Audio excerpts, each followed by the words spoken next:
Assalamualaikum warahmatullahi wabarakatuh. Selamat datang kembali di channel Albiru Farm.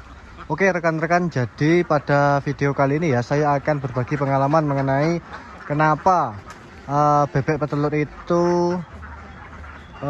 bertelur, setelah itu nanti tidak bertelur atau berkurang telurnya itu 4 atau 5 bulan. Nah, jadi singkat ya rekan-rekan, itu penyebabnya apa dan cara mengatasinya bagaimana akan coba saya jelaskan ya pada video kali ini.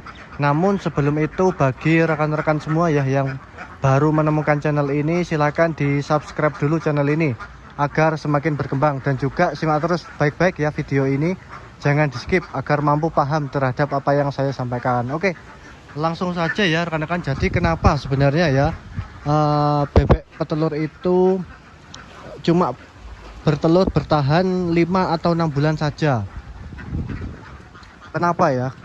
Mungkin ada beberapa peternak pemula ya yang merasakan seperti itu ya. Dulu awalnya juga saya merasakan seperti itu ya. Kenapa kok bebek itu bertelur cuma sekitar 5 atau 6 bulan saja, dan setelah itu berhenti bertelur atau produksinya itu menurun secara drastis rekan-rekan. Jadi saya jelaskan dulu ya, sebenarnya itu untuk produksi bebek itu standarnya adalah 10 bulan sampai 12 bulan itu bagus produksinya rekan-rekan, yaitu sekitar 80%. Itu kalau pakan dan manajemen bagus ya, standarnya seperti itu. Jadi 12 bulan atau 1 tahun itu lancar bertelur, produksinya sekitar 80%. Itu sudah normal dan bagus. Kemudian setelah 1 tahun itu biasanya ada beberapa bebek yang rontok bulu sehingga produksi telur turun dari awalnya 80% menjadi 70-an% ya, selama 1 tahun lebih lah, 1 tahun lebih 5 bulan seperti itu. Kemudian setelah itu mulailah produksinya turun lagi menjadi 50%-an, 1,5 tahun sampai 2 tahun nanti. Nah, jadi produksi telur bebek petelur itu sekitar 2 tahun ya, itu dengan menggunakan sistem kandang lesehan seperti ini. Tapi kalau menggunakan sistem kandang baterai seperti ayam petelur itu biasanya memang lebih lama juga ya. Jadi memang tergantung perawatan juga seperti itu rekan-rekan. Itu kalau untuk bebek petelur standar seperti itu ya. Nah, jadi kalau berbeda dari standar, misalkan produksi cuma bertahan 5 atau 6 bulan, setelah itu bebek rontok bulu, jadi produksinya drop. Itu mungkin penyebabnya yang paling utama adalah di pakan dan juga kandang rekan-rekan. Jadi saya jelaskan dua penyebab ini ya. Yang pertama pakan. Nah, kenapa?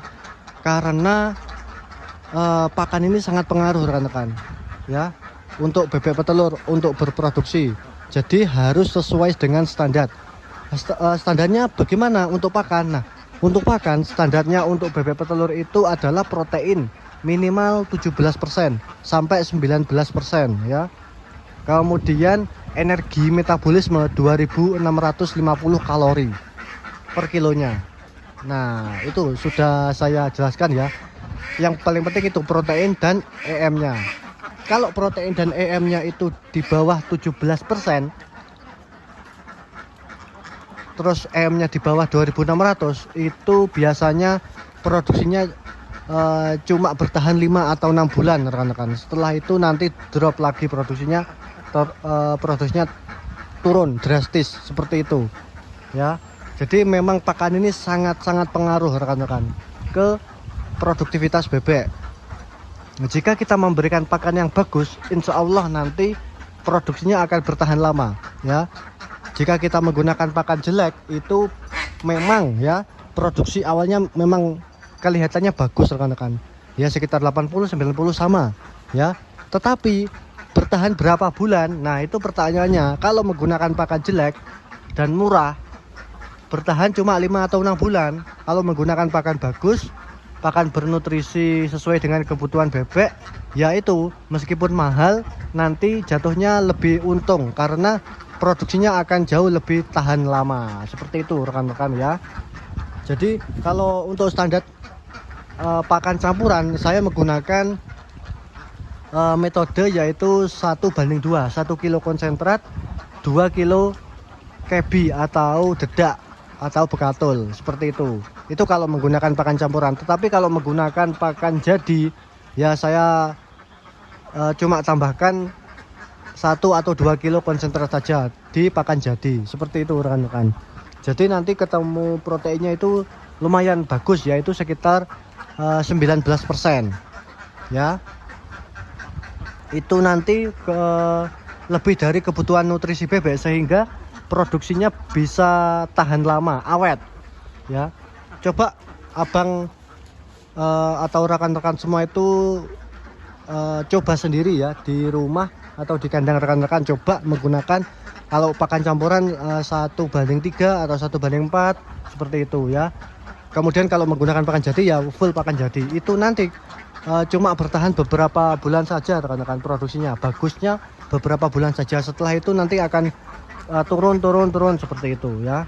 Jadi memang pakan ini sangat pengaruh rekan-rekan ke masa produksi bebek. Kemudian yang kedua di kandang ya, karena kandang ini juga sangat pengaruh rekan. Bagaimana membuat kandang itu nyaman, aman ya untuk bebek sehingga bebek itu bahagia di kandang ya.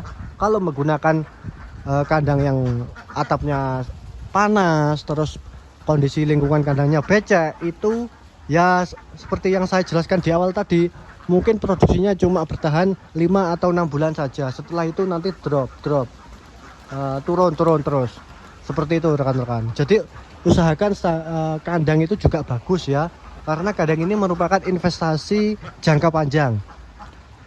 Kalau saat musim hujan kasih pakan yang lebih banyak ya, dan juga kandang buat sekering mungkin. Itu nanti akan sangat memperlama masa produksi telur bebek. Kalau kita membuat kandang asal-asalan dan pakan yang juga tidak sesuai, pasti nanti produksinya bagus di awal saja. Nah mungkin ada rekan-rekan di luar sana yang bilang, oh saya menggunakan pakan biasa tapi produksinya bagus sih. Tapi nah itu produksinya bagus cuma bertahan beberapa bulan saja, tidak sampai 1 tahun. Seperti itu rekan-rekan. Jadi kandang dan pakan ini sangat luar biasa pengaruhnya. Jadi jangan disepelekan ya. Banyak sekali peternak yang salah dan juga yang rugi di bebek petelur karena tidak memahami dua konsep utama ini, yaitu kandang dan pakan. Oke, mungkin itu saja ya video pembahasan singkat saya kali ini mengenai alasan kenapa bebek bertelur cuma 5 atau 6 bulan. Nah semoga dengan adanya video kali ini bisa menambah wawasan rekan-rekan semua dan bermanfaat untuk semuanya. Amin ya rabbal alamin. Oke, itu saja video dari saya kali ini. Terima kasih.